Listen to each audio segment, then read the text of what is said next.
안녕하세요, 사모님들. 성경적 가정 세우기 벌써 중반을 넘어서고 있습니다. 오늘은 하나님과 동행하는 폭풍 속의 가정 8장, 9장을 통해서 굉장히 중요한 이슈들에 대해서 나눌 텐데요. 부부의 성과 관련된 여러 가지 문제들과 더불어서 혼전 성관계, 외도, 포르노그래피, 이혼, 이런 아주 민감한 주제들에서 이야기를 나누겠습니다. 현재 우리 사회를 깊이 잠식하는 성문화들이 어떻게 보면 성경을 기반으로 한 천국의 에코, 메아리 같은 하나님의 성이라는 그 디자인에서 점점 멀어져 가고 있습니다. 짧은 시간에 다 심도 있게 다룰 수는 없지만 오늘 간단한 개론의 시작으로 사모님들께서 가정을 바라보시면서 또 교회를 위해서 기도하시고 사역하시면서 계속 이 부분에서 하나님의 말씀의 깊이를 더해 가시기 바랍니다. 먼저 현재의 성문화에서 성을 바라보는 관점들을 살펴보겠습니다. 첫 번째로는요, 성을 자연스러운 욕구다라고 보는 관점인데요. 식욕, 수면욕에 대해서 비유하죠. 배고프면 먹고 이런 것과 비슷한 욕구라는 겁니다. 스포츠에 비유하는 친구들도 봤어요. 한바탕 재미있게 놀 파트너를 찾으면 되죠. 한동안 놀다가 같이 플레이할 파트너는 뭐 테니스처럼 얼마든지 바꿀 수 있습니다. No strings attached라는 영어 표현이 있죠. 끈이 연결되어 있지 않은 아주 심플한 재미를 위한, 조건이 없는 재미를 위한 관계가 바로 성이라는 관점입니다. 우리나라에서도 원나잇 스탠드라는 이야기도 하죠. 그런데 이렇게 그냥 하룻밤 즐기는 정도, 별거 아닌 밥 먹는 정도의 그런 욕구가 바로 성관계다라고 한다면 왜 사람들은 성관계에 대해서 그렇게 집착하고 또 그렇게 후회를 할까요? 사람이 살면서 가장 큰 후회 중에 하나가 성관계에 관련된 경우가 많은데요. 왜 아이들이 성폭행을 당하고 평생 그 그림자를 털어버리지 못할까요? 왜 여성에게 강간이나 성추행이 그냥 단순한 신체적 폭력보다 더 큰 심리적 데미지를 줄까요? 왜 외도 때문에 그렇게 상처를 받을까요? 그냥 밥 먹는 건데, 그냥 노는 건데, 그쵸? 왜냐하면 성은 그냥 신체적 욕구보다 훨씬 더 큰 의미가 있기 때문입니다. 정서적이고 심리적이고 육체적이고 영적인 의미가 있는 것이 바로 성관계이기 때문입니다. 두 번째 관점은요, 성을 필요악이다 라고 보는 거죠. 성이 더럽고 추하다는 관점입니다. 성이 영적인 것과 반대되는 것으로 육체적 욕구이기 때문에 악하다고 봅니다. 아내들이 성관계를 자주 요구하는 남편에게 아유 저 짐승 이렇게 부르는 것과 비슷한 맥락이죠. 이런 경우에 과거의 성에 대해서 굉장히 좋지 않은 경험이나 충격을 받은 경우에 더 심해지는데요. 저도 어렸을 때 이 복잡한 버스 안에서 성추행을 당해 본 적도 있고요. 어두운 골목에서 바바리맨을 혼자 딱 맞닥뜨려가지고 거의 기절할 뻔한 적도 있어요. 그래서 이런 어떤 경험들이 성을 굉장히 부정적이고 끔찍한 것으로 인식하는 큰 이유가 되기도 합니다. 또 일반적으로 이해하기에 기독교가 성에 대해서 부정적이다라는 오해를 많이 하시는데요. 성교육으로 유명하다는 어떤 강사가 기독교가 성을 더럽게 여기고 혼전 순결을 강조하기 때문에 사람들의 정신건강을 해친다라고까지 공격을 하는 것을 제가 본 적이 있어요.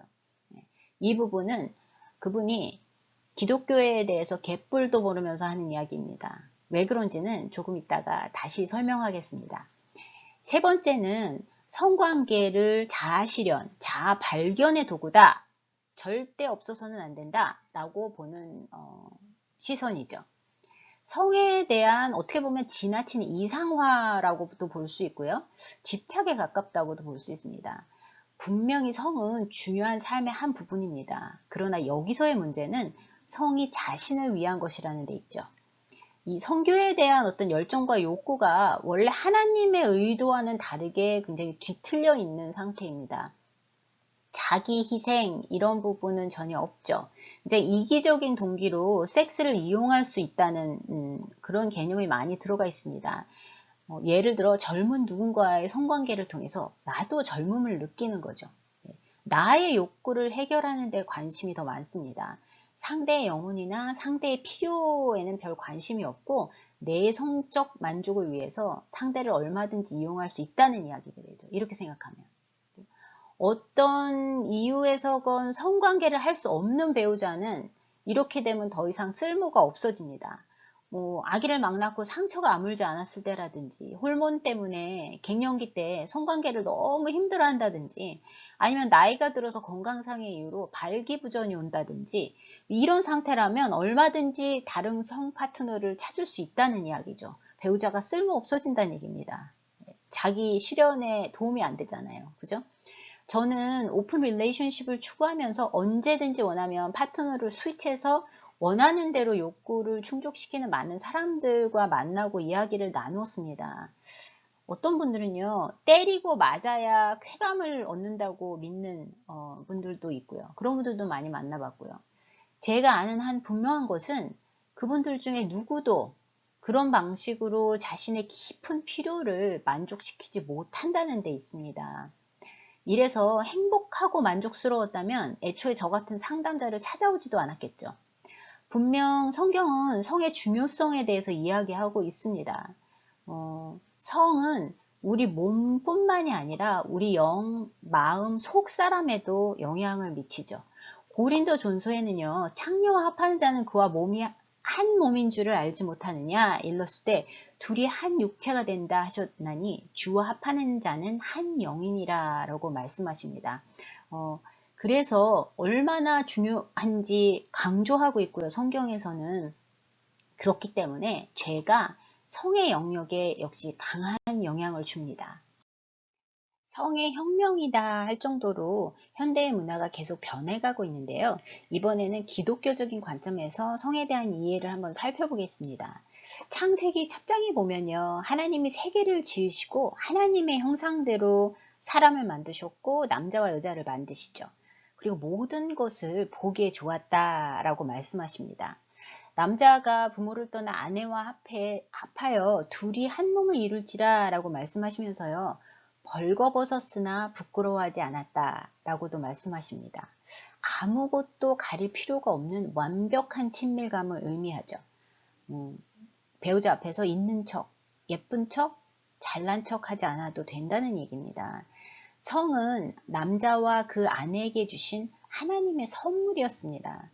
그런데 결혼의 울타리 안에서, 그 테두리 안에서 주신 것이죠. 고린도전서 7장 3절에서 5절에서는 하나님은 결혼관계 속에서 섹스를 허락하셨을 뿐만 아니라 강력하게 명령하세요.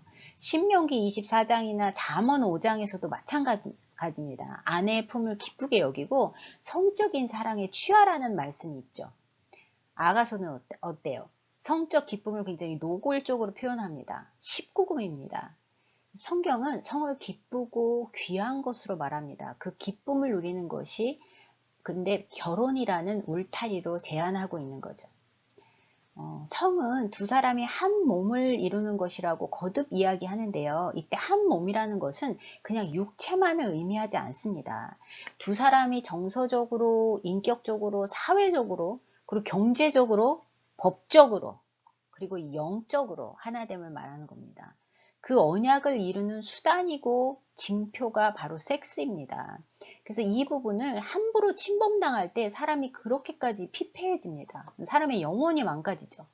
그래서 상대방을 정서적이고 인격적이고 사회적이고 경제적이고 법적인 분야에서 책임을 지고 하나 되는 헌신이 돼 있을 때 성관계를 통해서 완전히 하나 되는 도장을 찍는 것과 같습니다. 성이 육체 결합뿐만 아니라 영의 결합을 의미한다고 거듭 이야기하는데요. 황홀경과 환희를 동반하죠. 팀 켈러 목사님은 성이 둘이 하나가 돼서 육체를 떠나는 것과 같은 경험이라고 표현합니다. 육체 이탈의 경험이라는 거죠. 이런 성적 친밀감이 결혼이 의미하는 것처럼 우리가 하나님과 연합하게 될 미래의 소망을 예표하는 것이라고 볼 수 있습니다. 작은 예가 되는 거죠. 그렇게 성이 중요하기 때문에 잘 지키고 잘 가꾸라고 말씀하십니다. 성관계는요, 바로 언약을 새롭게 하는 기능이죠. 구약에서는 언약을 새롭게 하는 여러 가지 의식들이 많이 나오죠. 성만찬도 마찬가지입니다. 헌신의 과정을 주기적으로 되풀이하면서 언약의 한 구절 한 구절을 다시 기억하는 기회를 가지라고 하나님께서 명령하시죠. 러셀 모도 부부의 성관계가 마음의 불씨를 다시 지피고 언약을 새롭게 하는 과정이라고 말합니다. 상대방이 나한테 어떤 존재인지 다시 되새기고요. 나 자신을 내어주는 기회. 이런 뜻을 살리는 바로 독특한 행위가 성관계라는 겁니다. 나는 온전히 영원히 그리고 오직 당신의 것입니다. 라는 고백을 하도록 예수님이 지정하신 방식이죠.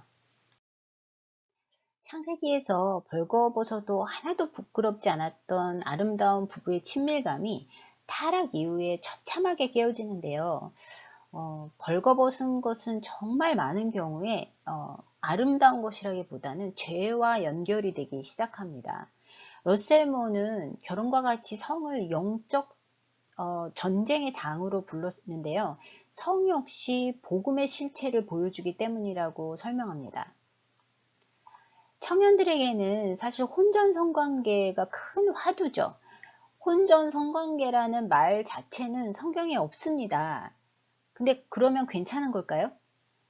성경은 사실 혼외 성관계를 sexual immorality라고 정의하죠. 간음으로 정의를 하는데요. 결혼을 벗어난 성을 죄라고 말합니다. 그렇다면 혼전 성관계는 결혼을 벗어난 것일까요? 아닐까요? 네, 벗어난 거 맞습니다. 섹슈얼 이모랄리티 맞습니다. 제가 한 번은 상담자들의 모임에서 한 여자분이 여러 번 만나서 이제 친해진 상담자들인데요. 아들들이 고등학교 졸업 전까지 동정을 지킬 수 있게 도와주는 방법이 있다고, 자기 아들들은 샤워를 오래 하도록 놔뒀다고 자랑하듯이 이야기를 하더라고요. 그래서 제가 성은 결혼 안에서 이루어져야 된다라고 믿는다라는 이야기를 했다가요. 그 모임에서 거의 미친 여자 취급을 받았습니다. 저한테 그 상담자들이 그러더라고요. 대놓고, 아니 결혼을 30에 할지 40에 할지 모르는데 이 마당에 돈 거 아니냐고, 건강하지 않다는 것도 이상하다는 거예요. 그쯤 되면. 요즘은 여자아이들이 중학교 때가 되면 엄마들이 산부인과에 가서 피임약을 받아 먹입니다. 미국은. 그래서 러셀모어는 사실은 결혼을 너무 미루지 말라고까지 이야기하죠. 집회에 가보면 요즘 크리스찬 청소년들이어도 이런 질문을 많이 해요. 성관계 사랑하면 되는 거 아니에요? 꽤 그 비율이 많습니다. 손 들어보라고 그래도. 네, 사랑하면 해도 된다. 이렇게. 그런데 여러분, 솔직히 사랑을 하는지 지나가는 감정인지 어떻게 확신합니까? 네. 만나고 헤어지고 이거 계속 반복하는데요. 돌이켜보면 그 나쁜 자식 진짜 똥 밟을 뻔했다 이런 생각 안 해보셨어요? 우리는 사랑하는지 안 하는지 솔직히 잘 모릅니다. 헷갈려요. 감정 자체는 얼마든지 변하기 때문에 그렇죠. 그런데 결혼했는지 안 했는지 헷갈리는 사람도 있습니까? 하나님께서 자꾸 헷갈리는 우리들을 위해서 이렇게 확실한 기준을 주셨죠. 이런 질문도 합니다. 선배들이 속궁합 맞춰보고 결혼하라고 그랬다고. 평생 살 건데 어떻게 모르고 안 맞는지 맞는지 모르고 결혼을 하냐고 그렇게 질문해요. 사모님들은 어떻게 대답하시겠어요?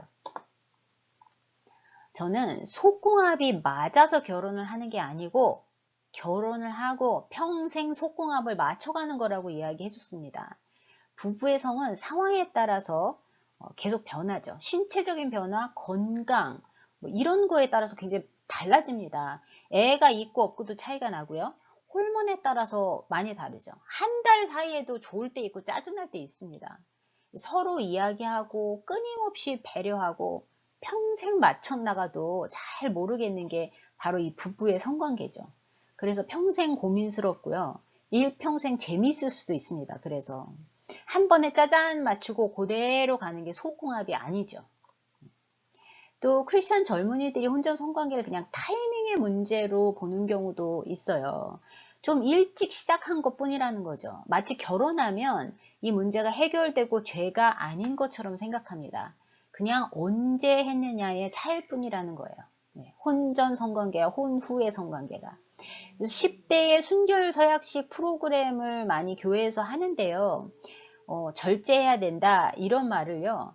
어떻게 아이들이 이야기를 하는 경우가 있냐면 성교 인터코urse를 안 하는 거죠. 대신해서 기술적으로 동정이나 처녀성을 유지하는 거예요. 인터코urse를 안 하니까 자기네들은 성행위를 하지 않았다고 이야기합니다. 뭐 오럴 섹스 같은 거를 대신 하는 거죠. 그죠? 사정을 해도 몸 안에다 하지 않는 거예요. 자, 이렇게 되면 사실 결혼을 이후에 해도 남편이 아내를 영적으로 이끌기가 어렵거나 아내의 신뢰를 완전히 얻기가 어려워집니다. 이게 한 몸이라는 것이 모든 차원에서 인격적인 연합을 의미하죠. 온 생명을 바쳐서 헌신할 의사가 없는 상대에게 몸을 주는 것은 사실은 어울리지 않는 조합이라는 거예요. C.S. 루이스는 혼전, 혼외 성관계가 삼키고 소화할 뜻이 없이 음식 맛만 보는 행위라고 이야기를 합니다. 그냥 씹다가 뱉는 거죠. 혼전 성관계뿐이 아니고요. 우리 혼외 성관계, 외도죠. 하나님께서 미워하시는 죄입니다. 요즘에 일부 일처제라는 일부 일처제가 인간의 본능에 어긋난다라고 공개적으로 말하는 연예인의 기사를 제가 본 적이 있어요. 죄가 인간의 본성이라고 본다면 뭐 틀린 말도 아니죠. 일부 일처제를 싫어하는 게. 바울은 간음이 단순히 생물학적인 끌림이 아니라 마귀의 유혹이라고 경고를 하죠. 여기서 맞서 싸우는 핵심적인 방법 중에 하나로 지속적인 성생활에 대해 말합니다. 분방하지 말라고 이야기하죠. 러셀 무어는 외도를 하는 경우를 보면요. 행복하지 않아서나 부부 사이에 성관계가 없어서는 아니다라고 이야기를 해요. 간음하는 사람이 보통 선택한 파트너는요. 결혼하고 싶은 상대는 사실 아니라는 거예요. 아닌 경우가 훨씬 더 많다는 거죠. 더 나은 연인이나 더 나은 배우자를 찾는 것이 아니라고 해요. 그래서 자기가 경험해보지 않은 자를 찾기 위해서 외도를 한다는 겁니다. 그래서 불륜이 오르가즘을 위한 것이 아니라 향수를 달래기 위한 것이라고까지 이야기를 합니다.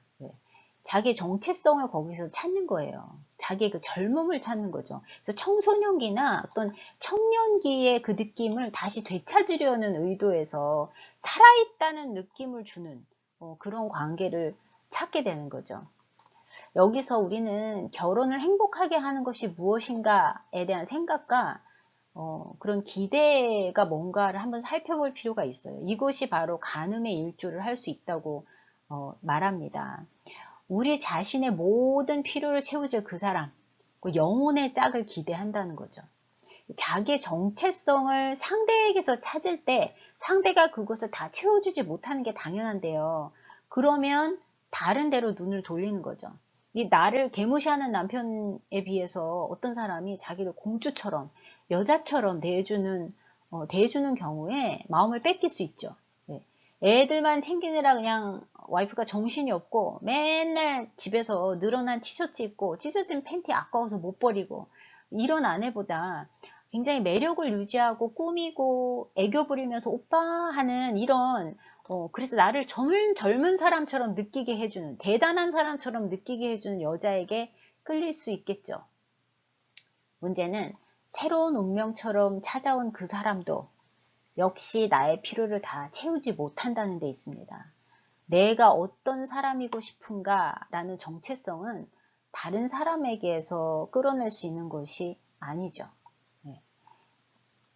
우리의 젊음을 느끼는 것은 영계를 만날 때가 아닙니다. 진짜는 천국 갈 때죠. 우리가 원하는 정체성은 그리스도에게만 찾을 수 있습니다. 우리가 그런데 조심해야 될 부분은요. 이런 모든 것이 사실은 나에게 중심이 맞춰져 있고요. 나를 사랑하기 때문이라는 거에 포인트가 있습니다. 그러면서 나는 괜찮을 거야. 나는 그런 일이 없을 거야. 라고 생각하는 것 자체가 위험하다는 거죠. 우리가 이런 유혹에 취약할 수 있다는 것을 인정해야 된다는 겁니다. 내가 허전한 마음을 달랠 무엇인가를 자꾸 엉뚱한 데서 찾기도 한다는 사실을 인정해야 더 조심하고 더 잘 방어할 수 있겠죠. 교재에서 부부의 성에 관한 문제 중에 하나로 포르노그래피에 대해서도 언급을 하죠. 요즘 야동은 원 클릭 어웨이에 있습니다. 그냥 클릭만 하면 돼요. 웹에서 야동을 보는 인구가 아마존, 넷플릭스, 트위터 등 전부 다 합친 것보다 훨씬 많습니다. 온라인의 30%가 넘게 포르노를 보는 트래픽이라고 그래요. 저는 비행기에서도 포르노를 이렇게 펼쳐놓고 보는 사람을 본 적이 있어요. 애들 왔다 갔다 하고 그런데 거의 기절할 뻔했습니다. 그거 보고서.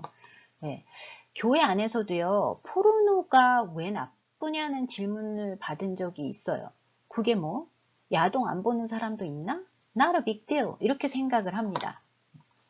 그런데 포르노그래피가 관계에서 진짜 친밀감을 추구하는 것이 아니라 동일성을 추구한다는 사실을 주목해야 합니다. 사랑하는 사람을요, 인격적으로 알아가는 것이 아니죠.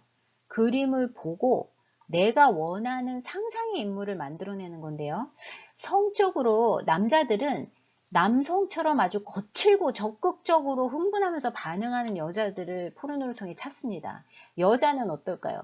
남성적인데 로맨틱한, 사실은 어떤 부분에서 여성적인 남자를 꿈꾼다는 겁니다. 이게 나와 동일한 어떤 성품을 가진 사람을 거기서 상상으로 만들어낸다는 거예요. 그래서 인위적인 에로스와 로맨스는 자기에 대한 사랑이지 상대방에 대한 신비가 아닙니다.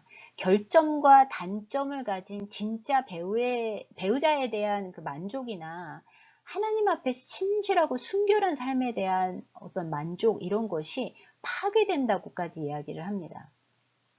인간 사이에 친밀함을 누릴 가능성이 사라지게 하는 거죠. 그래서 동영상이나 그림으로 보는 이 야동, 포르노그래피는 친밀감을 원하는 인간의 본질상 욕구를 절대 충족시키지 못합니다. 마음속에 저장된 그림이 사람을 계속 자극하기에 충분하지가 않은 거죠.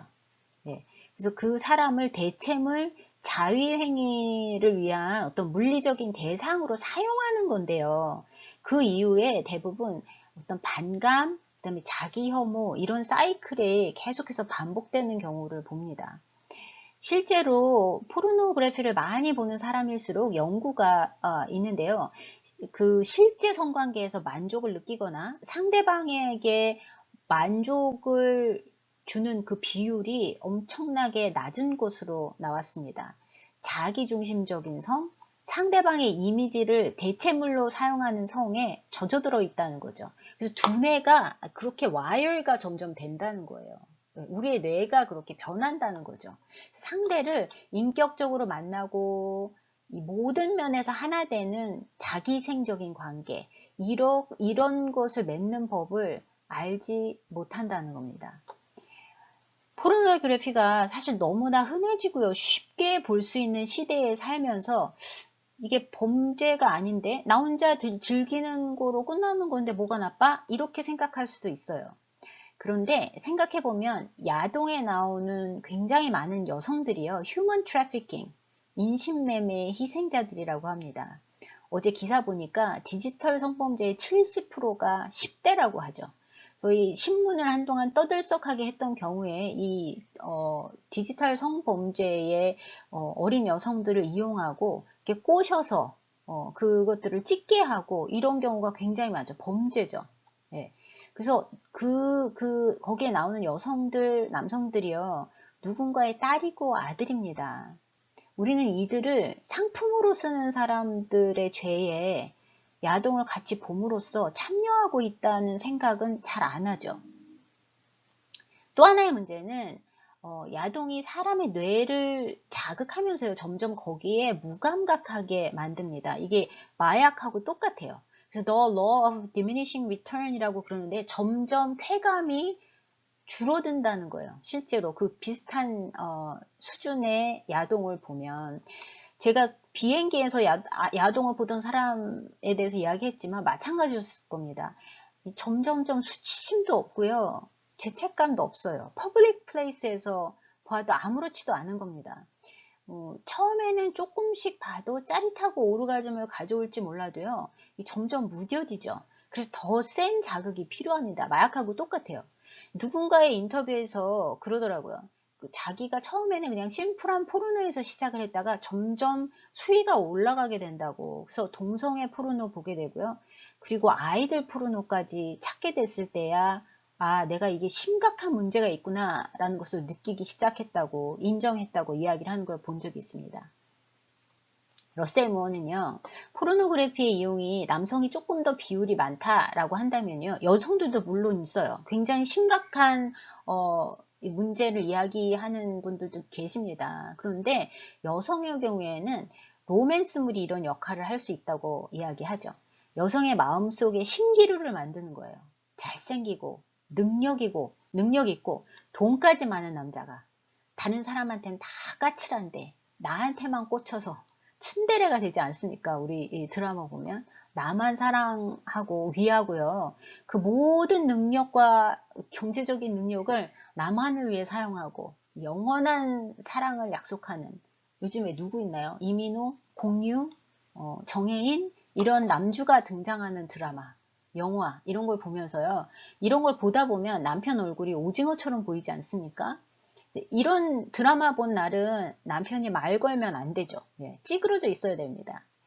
결혼 안에서 온전히 하나됨을 만들어 가는데 결코 도움이 되지 않는다는 거죠. 괜찮지 않다는 겁니다. 자, 이런 시대에서 우리는 어떻게 벗어나고 회복할 수 있을까요? 여기서 기억해야 할 것은 우리의 세상이 너무나 뒤틀리고 악해서 예수님이 오셔서 피로 갚으셔야 했다는 사실입니다. 예수님의 십자가 밖에는 깊이 뿌리 박힌 죄성에서 벗어날 수 없다는 사실을 저희가 기억해야 합니다. 혼전 성관계도 외도도 포르노그래피도 주님 안에서 용서받을 수 있고 회복될 수 있습니다. 여러분, 다윗도 목욕하는 벌거벗은 여자를 보고 인생 최대의 죄를 저질렀죠. 그 결과는 참담합니다. 자식을 잃었고 나중에 두고두고 가정에 비극이 일어납니다. 그럼에도 불구하고 예수님의 족보에 들어가죠. 일이. 기생이었던 라합도 마찬가지입니다. 살몬과 결혼해서 보아스를 낳죠. 네, 예수님의 족보에 포함되는 여인 중에 하나입니다. 하나님께서 그 삶을 돌이키시고 사용하시죠. 그래서 물론 죄를 회개할 때의 일입니다. 돌이킬 때의 이야기입니다. 죄를 회개하지 않으면 그 사람은 거듭났을 수도 있고 거듭나지 않았을 수도 있죠. 그래서 누구든지 이런 것에서 깨끗하게 하면 귀하게 쓰이는 그릇으로 하나님께서 삼으시겠다고 약속하셨습니다. 그런데 여러분, 우리 교재에서도 말하듯이 이 돌이킴은 개인이 결정할 수 없습니다. 내가 결혼의 위기를 맞았을 때 내 배우자가 성적 부도덕을 돌이킬 수 없다라고 스스로 결론 지어서는 안 되죠. 교회의 칠의하에 있어야 되고요. 우리가 흔히 생각하듯이 교회의 칠의라는 것이 최종 단계가 파문이 아닙니다. 칠의의 목표는 격려하고 회복시키는 것이 바로 목표입니다. 그 기회가 반드시 주어져야 되죠. 이런 세상에서 하나님이 디자인하신 성을 지켜나가는 것이 결코 쉬운 일이 아닌데요. 부부의 연합은 서로를 안다라는 의미가 포함되어 있고요. 성을 통해서 서로 속속들이 알게 되는 거죠. 하지만 한 번에 다 이루어진다기보다는 평생 서로를 알아가는 과정이라고 볼 수 있습니다. 사람은 늘 변하죠. 아무것도 모르고 결혼한 사람들이 성관계에서 버벅대는 건 너무 당연합니다. 많은 자매들이 성적으로 기쁨을 누리는 방법 자체를 몰라요. 자기의 몸도 모르고 자기가 뭘 원하는지도 모릅니다. 이것은 부부가 오랫동안 서로에게 집중하고 배려하면서 조금씩 알아가는 과정을 필요로 하죠. 계속해서 친밀감을 쌓아가려는 노력이 필요합니다. 데니 애킨스의 God on Sex라는 책에서요, 시카고 대학에서 나온 굉장히 재미있는 통계를 소개하더라고요. 어떤 종교의 교단이 베스트 섹스 라이프를 즐기는가라는 조사를 했는데요. 가장 보수적인 개신교 여성들이 가장 높은 만족도를 보고했다고 하네요. 의외죠? 네. 그 외에 다른 개신교들과 카톨릭이 5포인트씩 뒤쳐져 있고요.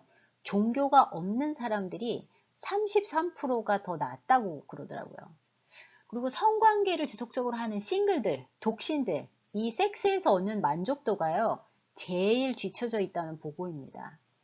그리고요, 가장 성관계가 만족스럽다고 보고한 그룹이 50대에 결혼한 커플들이라고 하네요. 이 보고에 근거하면요, 만족스러운 성생활을 즐기려면 구원받은 자매와 형제와 결혼해서 50까지 기다리라는 얘기입니다. 네. 여러분, 우리에게도 희망이 있습니다. 상담을 할 때 보면 성욕이 같은 사람들은 거의 없어요.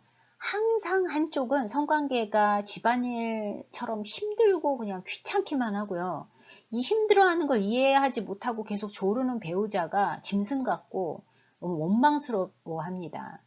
왜 이렇게 밝히냐고 막 굴욕감을 주죠. 충분히 저도 이해를 해요. 아이들이 어리고 잠은 모자라고 지치고 이런데 남편이 달려들면 자기가 힘들다는 걸 알아주지 않는 것 같아서 막 분노가 치밀 때가 있죠. 근데 다른 한쪽은 맨날 거절당하는 느낌이 듭니다. 자존심 굽히고 또 다가가는데 돌아오는 건 짜증이고 거절감이죠. 자기가 배우자를 기쁘게 하지 못하는구나 이런 생각이 들어서 자존감도 굉장히 낮아집니다. 근데 여러분, 결혼이 헌신인 것처럼 성관계도 자신을 주는 헌신이 필요하다는 것을 기억해야겠죠. 배우자의 필요를 채우는 것. 그래서 성도 선물로 줄 수 있는 것이 필요한 자세라고 할 수 있겠습니다. 그래서 이 모든 것이 바로 그리스도와의 연합을 암시하는 예표다라는 것. 앞으로 올 지상에서의 남녀의 황홀한 사랑도 결국 장차 이르게 될 실체를 가늠하게 하는 힌트다라는 것을 기억하는 것이 중요하겠죠. 교재 9장에서 또 하나의 이슈인 이혼에 대해서 성경적인 기준을 이야기하죠. 저자는 이혼이 이제 결코 교회 밖에서의 이야기가 아니라고 이야기합니다. 한국 교회에서도 생각보다 굉장히 많은 분들이 이혼과 재혼이 이루어지고 있습니다. 그러다 보니 이혼에 대해서 설교가 부드러워지고요. 이혼하고 재혼한 사람들에 대해서 용서, 두 번째 기회 이렇게 이야기를 하는 경우가 많죠. 하지만 저자는 이혼이나 재혼이 흔하다고 해서 면죄부를 주면 안 된다고 이야기합니다. 말라기에 선지자가 굉장히 강하게 경고를 하죠. 어려서 맞이한 아내에게 거짓말을 행하지 말고 여호와가 이르노니 나는 이혼하는 것과 옷으로 학대를 가리는 자를 미워하노라 라고 아주 분명하게 말씀하십니다. 이 영으로 하나를 만드시고 경건한 자손을 얻고자 우리를 하나로 만드셨다라고 이야기하죠. 결혼은 신비로운 영적인 연합의 문제라고 다시 한번 이야기합니다.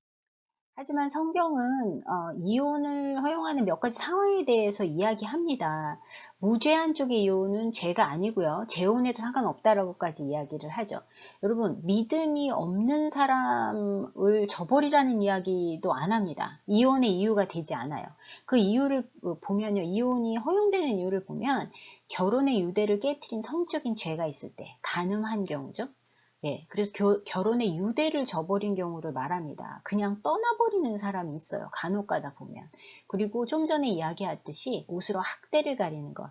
학대의 위험이 있을 때 이 이혼의 어떤 허용이 되는 이런 몇 가지 상황들이 나와 있습니다. 그런데 이런 이유가 아니었지만 이미 결혼하고 재혼한 가정에 대해서는 뭐라고 이야기해 줘야 할까요? 우리는 분명 함부로 정죄하지 말아야 하죠. 그렇다고 문제를 회피하지도 말아야 합니다. 잘못한 것은 잘못한 거예요. 그죠? 그렇다고 말을 할 수 있어야 합니다. 그러나 주님 앞에서 이 문제를 고백하고 회개하셨다면, 그리고 돌아서셨다면 이미 이혼하고 재혼한 분들이 계속해서 죄책감 속에 괴로워하면서 살아야 하는 것은 아닙니다. 다시는 같은 죄를 범하지 않도록 헌신할 수 있게 돕고 격려할 필요가 있겠죠. 이렇게 성적인 갈등이나 여러 가지 문제로 가정이 깨어지는 것이 아주 자연스러운 문화에 살면서 우리는 어떻게 이런 이혼 문화에 대항할 수 있을까요? 성경적 가치를 어떻게 지키며 살 수 있을까요? 저희 교재의 저자는 시작부터 대비하라고 합니다. 이혼이 옵션이 아니라는 거예요. 네. 결혼식을 마치고 나오면 이 물건은 리턴이 안 되는구나 라는 것을 아셔야 합니다. 서약이 단지 사랑에 대한 계약이 아니라 영구적인 연합이라는 것을 알고요. 이혼을 최후 방책으로 절대 숨겨둬선 안 된다고 말합니다. 현대 문화가 더 나은 배우자, 더 나은 결혼이 있다는 착각을 하게 만들어 주는데요.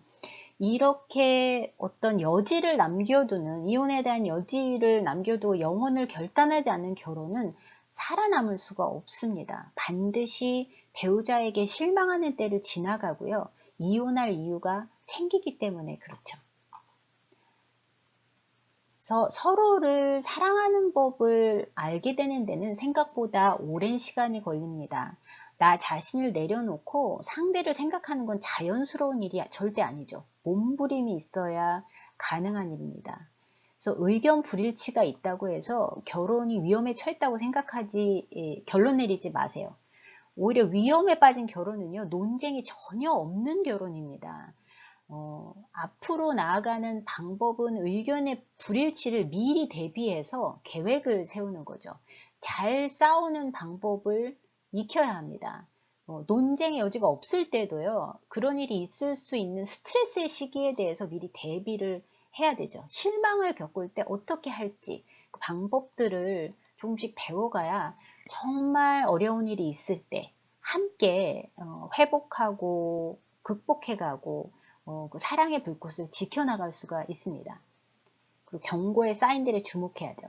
배우자를 무시하는 기분이 들거나 실제로 무시를 하고 있을 때가 있어요. 이건 왜 이렇게 안 돼? 설교는 왜 누구누구 목사님처럼 안 돼? 왜 이렇게 지저분해? 왜 이렇게 답답해? 이런 생각이 들 때가 있다는 거죠. 네. 그래서 배우자에게서 벗어나서 바깥 세상의 위로를 찾고자 할 때도 주의해야 됩니다. 우리 요즘에 드라마에서 대한민국이 아니라 대한제국에 희망을 두기 시작하고 안식처를 두기 시작하는 것에 주의해야 된다는 얘기죠. 성관계가 줄어들 때도 사인이라고 보는데요. 왜 그런지 한번 이유를 생각해 볼 필요가 있다는 겁니다. 필요할 때는 전문가에게 도움을 받는 것이 필요할 때도 있죠. 그래서 우리를 사로잡는 이 어두운 세력에 방어할 수 있는 최고의 무기는 사실 주님의 십자가밖에 없습니다. 성이나 결혼이 복음을 반영한다는 사실을 기억하는 것이죠. 십자가를 통해서만 알 수 있는 헌신, 충성, 자기 희생 이런 것들을 배우며 살아가는 것이 진정한 결혼이라는 것입니다. 우리의 결혼이 비포장지 도로처럼 덜컹거릴 때, 또 우리 주변의 사람들이 가정에서 고통받을 때 우리는 계속해서 복음을 가르쳐야 되고 십자가를 쳐다보아야 사라집니다. 그 안에서 진정한 기쁨, 십자가를 통해 진정한 축복을 마음껏 누리시는 우리 사모님들이 되시길 기도합니다.